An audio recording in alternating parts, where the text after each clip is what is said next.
Welcome back, Nerd Squad. My name is Rory Destroya, and this is Top 10 Nerd. We are back today with more of the #1 team of superheroes out there. Our list today features yet again quite a few darker versions of the team, plus some that have new faces, which is a refreshing change from the usual core Justice League group. So let's take a look at the top 10 alternate versions of the Justice League, and this is part 2. Be sure to check out part 1.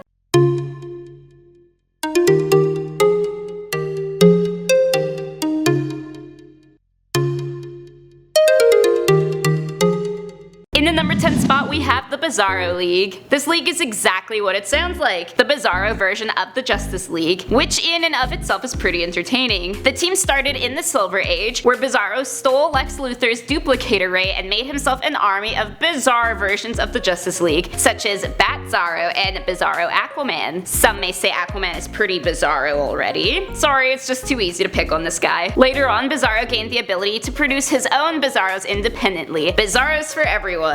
Coming in at number 9 is Squadron Sinister. Wow, second team in and we're not even talking about DC anymore. The Squadron Sinister was actually a Marvel team that have been confirmed as a parody of the Justice League. Squadron Sinister is formed by the Grandmaster and is used to battle the Avengers with its own set of Justice League based characters, such as Hyperion for Superman and Nighthawk for Batman, and Whizzer instead of the Flash. Somebody got the short end of the stick there in the name department. Next up at number 8, we have the Justice Alliance of America. The Justice Alliance of America was the main defending team of Earth D, which is very similar to Earth 1, except DC kicked up the diversity in this one. The team had an Asian Flash, a Native American Green Arrow, and a Black Superman, for example. This version of the team also has to deal with an antimatter wave that threatens to obliterate their universe, and they need to evacuate Earth D residents to Earth 1 in order to survive. And Superman dies in this one, that's the real shocker here. In the number 7 spot is the Freedom Brigade. These guys were the parents of the Inferior 5, who really sucked at their job of fighting evil. Luckily, the parents were much more formidable. This team consisted of characters based off Justice League characters yet again, some examples being Bowman for Green Arrow and Princess Power for Wonder Woman. The team wanted to retire and have their kids take over their positions, but you really just can't force greatness sometimes. Coming in at number 6 is Justice League International. This team is a version of the Justice League on a more global scale. At the time of their entry into comic books, most of the original Justice League characters like Superman and Wonder Woman were getting their own reboots, and it made no sense to throw them in the new Justice League series. So the writers put together a whole new team consisting of some members like Black Canary, Blue Beetle, and Dr. Fate. See, you can do without Superman once in a while, DC. Next up at number 5 is the DC Extended Universe Justice League. Throwing this one in here because it is so close to the time that the Justice League movie is being released. Soon we will see the likes of Gal Gadot, Ben Affleck, and Jason Momoa bringing us the whole Justice League in one movie. And it is bound to be at least some degree of amazing. And they're still trying to pretend Superman isn't going to be in it other than flashbacks, but please, we know the deal. Maybe you can't do without Superman once in a while. Up next at number 4, we got Gods and Monsters League. Gods and Monsters was a straight-to-video animated movie released in 2015 that featured its own Justice League, a violent force that keeps Earth in line through less than Justice League-like action. The players here are Supes, Batman, and Wonder Woman, who come under accusations of murdering 3 big scientists. These guys are totally different in this movie. For example, Batman is a scientist who has become a pseudo-vampire, and Superman is the genetically engineered kid of General Zod and Lara, with a deep hatred for authority. Despite being straight to video, the movie received pretty good reviews, a definite watch for evil Justice League fans. In the number 3 spot is Kingdom Come League. Kingdom Come was a mini-series published by the beloved Elseworlds Comics. Here, the Justice League was disbanded until Superman was pushed by Wonder Woman to get the squad back together after an attack on the Parasite messes around with most of the American Midwest. New and old join the force, except for Batman. Dude's like, your methods are outdated, man, you're just gonna make matters worse. Of course, he was right. The Justice League's prison was filled to the brink almost before it was done being built. So now Batman has to make his own team to teach the League why they're screwing up. Coming in at number 2 is the Love Syndicate of Dreamworld. All on Earth 47 was groovy and 60s inspired, and this version of the Justice League is no exception. The Love Syndicate was composed composed of hip and happening members such as Sunshine Superman and Magic Lantern, who looked suspiciously like Shaggy from Scooby-Doo. Oh yes, and we also have Speed Freak, who is definitely very carefully named. No, nothing wrong with that name at all. Why does the Flash incarnation always get the crap name? And finally, in the number 1 spot, we have Justice League Axis. On Earth 10, Nazi Germany won the Second World War, and as a result there exists a Nazi version of the Justice League, which is honestly pretty damn terrifying. The team was a superpowered way for the Axis to enforce their rule, and they were used to separate people with strong genes into breeding centers, while the weak are killed off in an effort to produce an advanced population. I would definitely be killed off. My eyesight is like -6,000. Ain't nobody wants me to pass on that gene. So those were the top 10 alternate versions of the Justice League Part 2. Let me know down in the comment section below who you want alternate versions of next. My name is Rory Destroya, thanks for watching, and don't forget to subscribe so you never miss another nerdy list.